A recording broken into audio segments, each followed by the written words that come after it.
And as I begin the second part of my khutbah, my dear brothers and sisters, I want to share with you another beautiful story. This is the story of a man who was originally Egyptian, but he lives in the beautiful city of Al-Madinah Al-Munawwara. And he has made Hajj for the last 20 years in a row, every single year. And he was doing an interview recently, and he was asked, you as a janitor, as a poor man, what do you think is the cause that Allah subhanahu wa ta'ala keeps calling you back to His house? So in this interview, the man says, this is purely from the blessings of Allah subhanahu wa ta'ala. And I'm not sure of the exact reason, but I do remember a particular incident in my very first Hajj, that I saved up for the whole entire year before I came for my first Hajj. And I went on this great journey. And as I'm on a bus on my way to Mecca, I see this old woman who is old in age, big in size, struggling to walk with her cane. And you can see that she is in an immense amount of pain. So I thought to myself, what type of individual would I be if I, as a young man, sat on a bus and this old woman had to walk all the way to Mecca? So while we were stuck in traffic, I got off the bus and I went to this woman and I said, oh my dear mother, I ask you by Allah that please take my seat and I will walk in your place instead.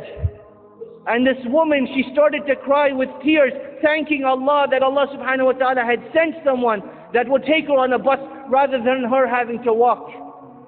And as she was getting on the bus, she turns around to that man and she says, oh my dear son, I pray to Allah that Allah subhanahu wa ta'ala never prevents you from making Hajj again.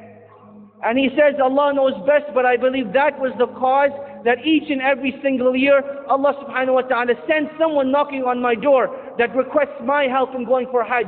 Or they request my company. Or they say, I want to take you to Hajj for free. And each and every single year for the last 20 years, this is what has happened. My dear brothers and sisters, when we make dua to Allah subhanahu wa ta'ala, we need to remember that nothing is impossible for Allah subhanahu wa ta'ala.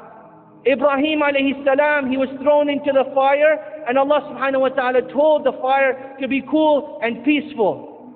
Maryam, the mother of Isa, Allah subhanahu wa ta'ala granted her a miraculous birth, even though it was not humanly or physically possible. Isa alayhi salam was born speaking in his cradle.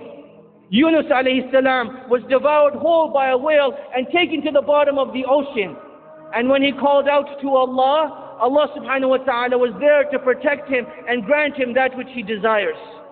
My dear brothers and sisters, that is our relationship with Allah subhanahu wa ta'ala. وَآتَاكُم مِّن كُلِّ مَا سَأَلْتُمُوهُ. That if you were to ask Allah subhanahu wa ta'ala, Allah subhanahu wa ta'ala is shy to turn our hands away empty-handed. Rather, we are the ones that fall deficient. That Allah subhanahu wa ta'ala has given us this great blessing, yet we do not take advantage of it. My dear brothers and sisters, Allah subhanahu wa ta'ala does not get angry when we keep asking for the things that we want and desire. Allah subhanahu wa ta'ala becomes angry when we don't ask of Him, when we think of ourselves self-sufficient. My dear brothers and sisters, Allah subhanahu wa ta'ala has legislated this act of dua as our relationship with Allah subhanahu wa ta'ala. It is our way of conversing with Allah subhanahu wa ta'ala. And that is why it is the one of the most beloved acts of worship.